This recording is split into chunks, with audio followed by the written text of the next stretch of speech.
Hello, everybody. Scott Golden here with the Pro Wrestling Logic YouTube channel and the WCW Saturday Night edition for the 21st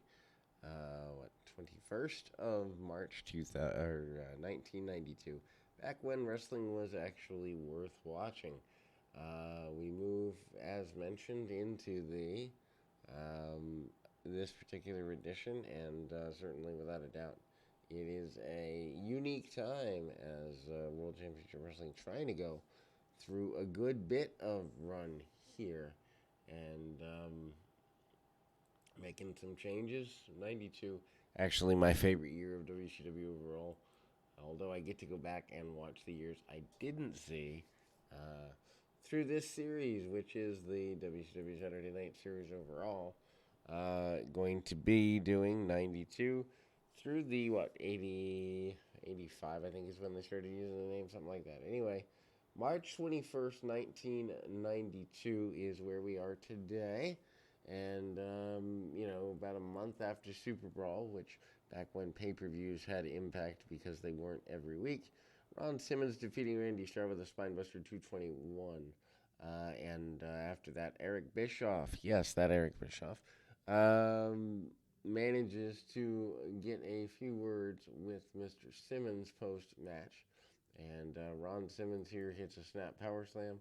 Ron Simmons here as well gets the kind of run through and a basic um, series of moves in, as mentioned, about 2 minutes power slam for Simmons and Randy Starr. Simmons, though, what's weird is he was in a position to be a winner for the WCW World Championship back in October, but here in March of '92, dropped that far that he's laying down really mean, nasty spine busters in squash matches. So, needless to say, we move forward, and we move forward into a match with, I believe, JT Southern up next. JT Southern, of course, last week, if you're following the program, last week facing off against, or a promo against none other than Van Hammer.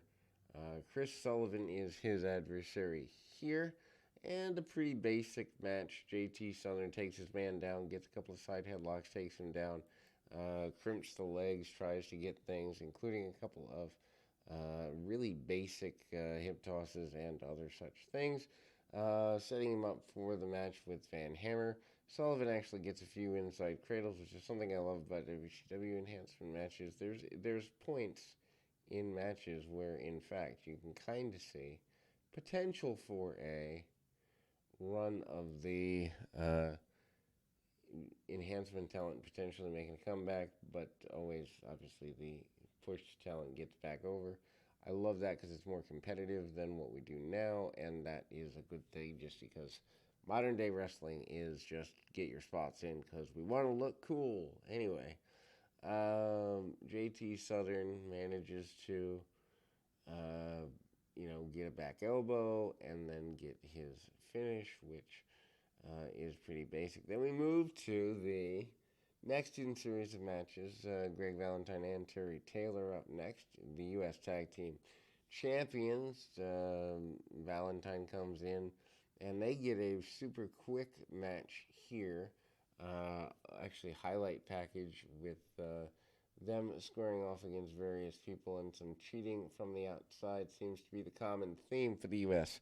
Tag Team Champions of Taylor and Valentine. Valentine having left the WCW or the previous thing there, and some issues with none other than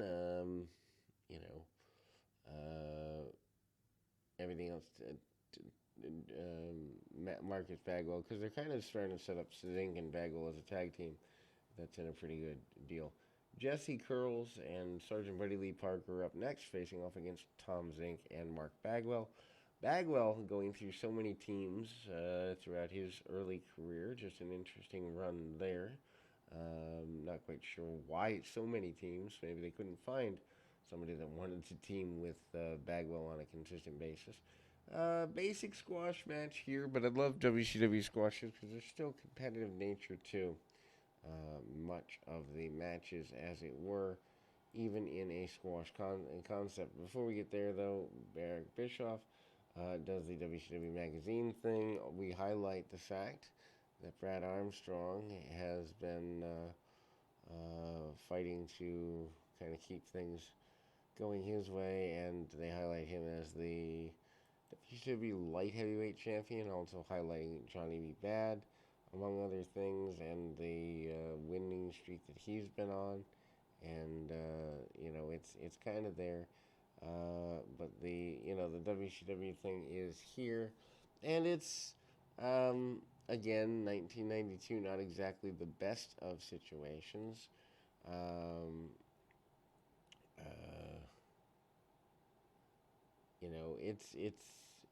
it's funny, and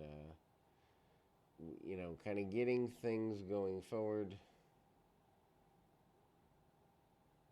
Um, there's highlights of at a fan request, highlights of the match between Brian Pillman and Jushin Liger for the light heavyweight championship, and Vader is yelling and screaming about wanting Sting and wanting to be at the top. Johnny B. Bad up next. Johnny B. Bad, or actually Tom Zink up next. Johnny B. Bad will be coming later, I do believe. But Zink and Bagwell in the enhancement match, as mentioned. Jesse Curls and Sergeant Buddy Lee Parker coming off the State Patrol thing.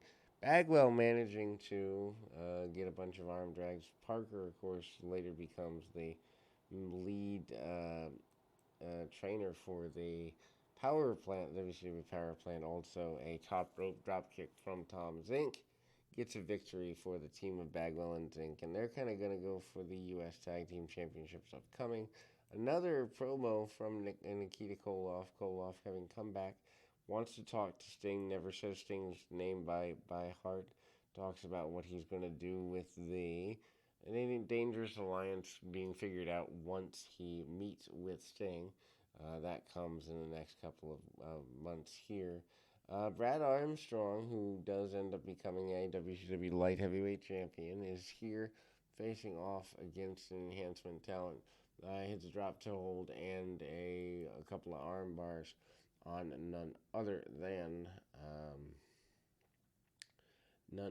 than Greg Sawyer. Sawyer, not really a notable enhancement talent at the time, comparatively with other organizations having more notable talents going forward, but it is what it is. Brad Armstrong, though, manages to stay on the arm for several minutes, also trying to get an advantage there. Hits the Russian leg sweep and gets a victory there. Then we go to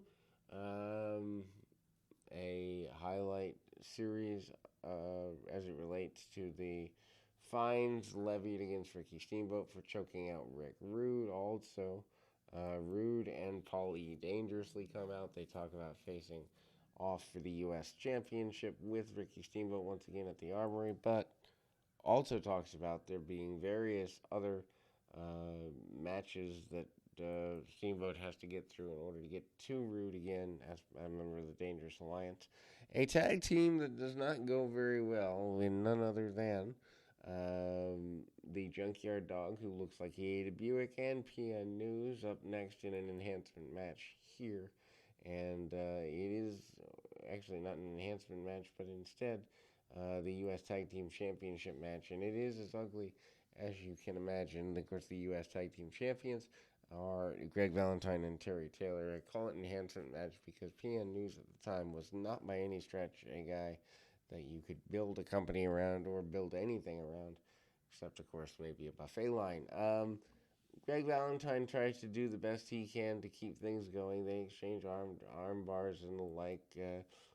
Basically, PN News trying to detach his man from his arm from his socket, and then Junkyard Dog comes in, hits a couple of shots, and does the running of the ropes. Terry Taylor ducks off, begs off, and gets nailed between the eyes. Tag back off to Greg Valentine. Valentine comes back in and works over Junkyard Dog a little bit. Dog fights back to his feet. You can see them giving Junkyard Dog, who is in no condition, well, I wouldn't say no condition to perform, but he looks less than stellar compared to where he was several years ago.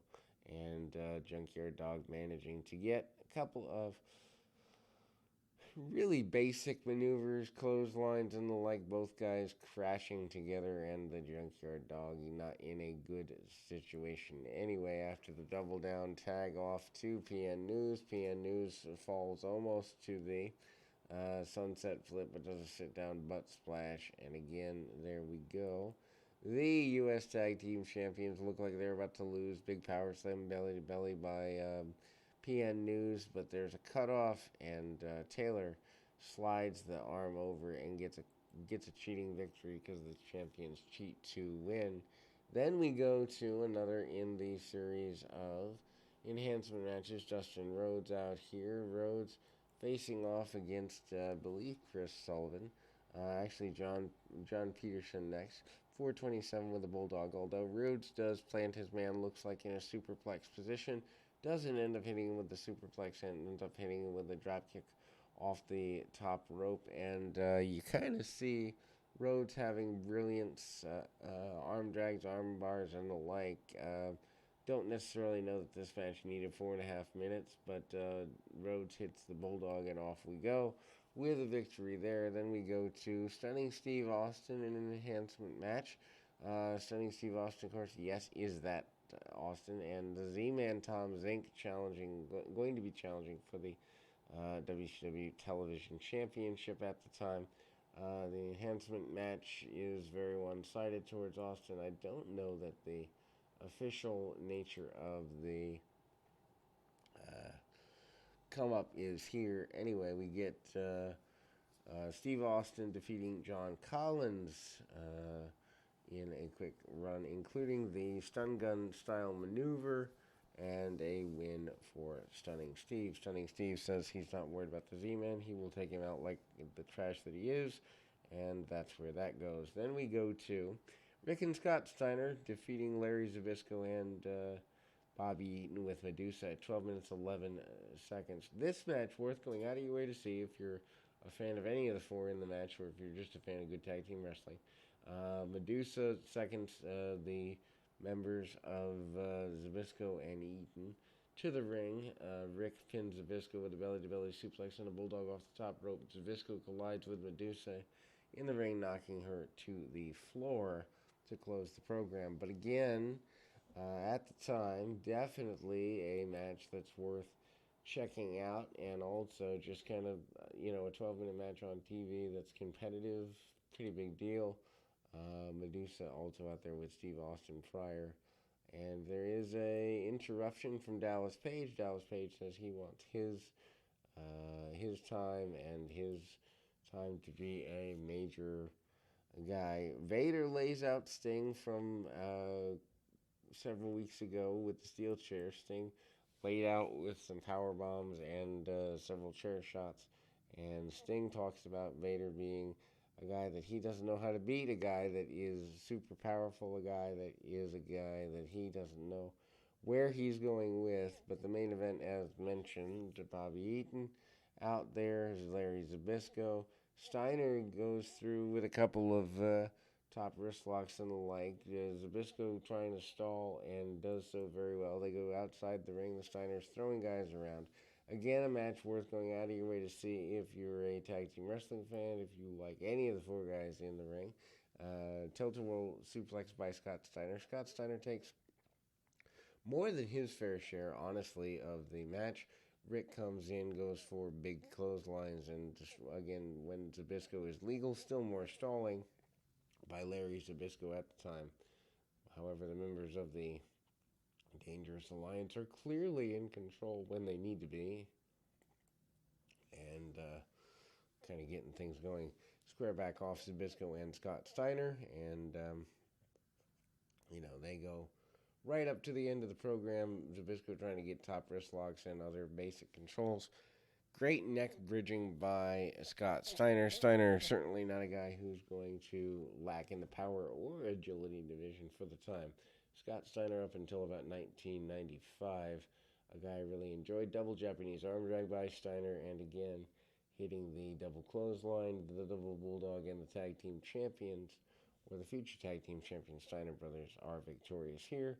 We'll be back with more right after this.